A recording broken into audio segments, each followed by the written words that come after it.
Guys आपका एक बारी फिर से स्वागत है हमारी डेली रेसलिंग एपिसोड नंबर 954 पर। और आज तो चीजें जरा शुरू कर ली जाएंगी डब्ल्यूडब्ल्यूई की उस अनाउंसमेंट के साथ जो काफी ज्यादा अमेजिंग है, जिसने सबको हिला के रख दिया। जो डब्ल्यूडब्ल्यूई बहुत ही जल्दी एक ओल्ड स्कूल पेपर व्यू को रिवाइव करने वाली है, जिसका नाम होने वाला है सैटरडे नाइट मेन इवेंट, जो सैटरडे डिसंबर 14, 2024 को हमें देखने को मिलेगा। डब्ल्यूडब्ल्यूई ये ट्रेडिशन 1985 से फॉलो कर रही थी, जब हमें सबसे पहला Saturday night main event pay per view देखने को मिला था। एंड इस साल डब्ल्यूडब्ल्यूई उसे फिर से करने वाली है। और अगर कवर आर्ट की बात कर ली जाए ना, तो कुछ बहुत ही बड़े नाम हमें यहाँ पे देखने को मिल रहे हैं, जैसे Seth freakin Rollins, Liv Morgan, Bianca Belair, Cody Rhodes and even Roman Reigns यहाँ पर है। सो एक्साइटमेंट तो बहुत भर भर के है। हो सकता है मैचेस चेंज हो जाए। बाकी अभी तो कवर आर्ट काफी स्ट्रॉन्ग लग रहा है। बाकी अगर डब्ल्यूडब्ल्यूई नए स्टेजेस को भी कंफर्म कर दे तो भाई दिल को राहत ही मिल जाएगी। बाकी अभी तो हम आपको और राहत देने वाले हैं, इसलिए चैनल को अभी लाइक एंड सब्सक्राइब करना होगा। हाँ, वीडियो को एंड तक पूरा देखना है आपने। एंड नाउ आप देख रहे हैं रेसलमैनिक्स एंड सब्सक्राइब करना तो बनता है। वेल गाइस, तब क्या होगा जब मैं आपसे कुछ ऐसा कह दूंगा कि कोडी और केविन की जो दोस्ती है ना, वो अब कुछ ही पलों की रह गई है, वो अब दुश्मनी में बदल सकती है। तब आपका रिएक्शन क्या होगा? Of course it would be crazy. And ऐसा हम नहीं कह रहे हैं, ऐसा बहुत हालात कह रहे हैं। देखो यार, क्योंकि हाल फिलहाल में हमने देखा कि कैसे केविन ओवेंस बार बार पुश करे जा रहे हैं, कैसे सिचुएशन उन्हें पुश कर रही है कि वो हील हो जाए। वो खुद को रोक तो रहे हैं, लेकिन बड़ा सवाल ये है कि वो खुद को कब तक रोक पाएंगे। उन्होंने बैश इन बर्लिन में खुद को रोका, लास्ट स्मैकडाउन में भी खुद को रोका, और पता नहीं आगे कितना और रोक पाएंगे। अब दरार तो देखो इन दोनों के बीच में आने लगी है। एंड मे बी केविन ये कह सकते हैं कि यार कोडी, अगर तुझे ब्लड लाइन को लड़ना ही था, उन्हें मारना ही था, तो तूने रोमन रेंस को क्यों चूज कर लिया? वो असली फसाद की जड़ है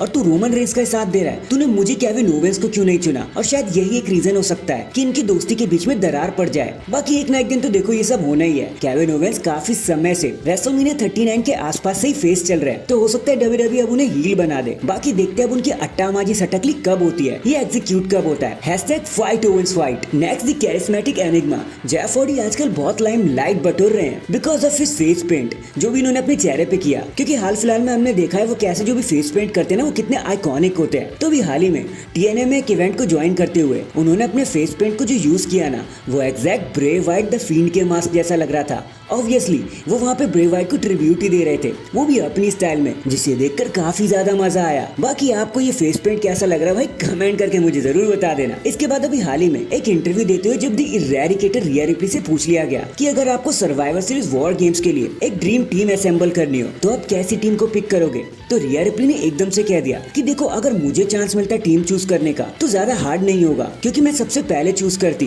the tag champs Bianca and Jade Cargill को, ताकि टीम में कुछ पावर आ सके, स्पीड आ सके। एंड देन मैं ईओ स्काई को चूज करूंगी, क्योंकि उनको ही वॉर गेम्स जीतने का सबसे ज्यादा एक्सपीरियंस है। फिर फाइनली मैं कायरी सेन को चूज करूंगी, क्योंकि उन्हें तो ये भी नहीं पता कि हार कब मानते हैं, वो बस लड़ती रहती है। एंड यही मेरी ड्रीम टीम होती जो वॉर गेम्स के लिए मैं लेकर जाती। एंड इतना कहकर वो शांत हो गए। बट वेल रिया रिप्ली, आपने तो best of the both worlds चुन लिया। इस टीम के सामने आखिर कौन ही टिक पाएगा भाई? Almost impossible. तो #Who wins war game। Next देखो, भले ही गोल्डबर्ग रिटायर हो रहे हो या फिर नहीं भी हो रहे हो, उनके रिटायरमेंट की बात यार हमेशा लगी रहती है कि कभी ये रेसलर उनसे लड़ेगा तो कभी वो रेसलर उनसे लड़ेगा। लेकिन आई थिंक हमें फ्यूचर की पिक्चर मिल चुकी है, क्योंकि एक चीज मार्केट में बहुत ज्यादा घूम रही है, जिसने हो सकता है हमें गोल्डबर्ग के मैच के बारे में जिस दे दिया हो। तो अभी हाल ही में गोल्डबर्ग एंड ब्रॉन ब्रीकर एक साथ दिखाई दिए थे, नहीं किसी रेसलिंग रिंग में नहीं, बल्कि एक फुटबॉल गेम के लिए। अब हम सब जानते हैं कि ब्रॉन ब्रीकर को कैसे हमेशा एक गोल्डबर्ग जैसा ट्रीट किया गया है। लोगों को लगता है वो अगले गोल्डबर्ग है, तो क्या पता यही वो मैच बन जाए जिसकी गोल्डबर्ग को जरूरत है। तो क्या आप इस मैच को देखना चाहते हो? मतलब ब्रॉन ब्रीकर वर्सेस गोल्डबर्ग को देखना चाहते हो? कमेंट करके देखो, बता देना। कमेंट बॉक्स आपका है, आपको फुल आजादी है। और किसी और को भी लड़ते हुए देखना चाहते हो तो वो भी बता देना।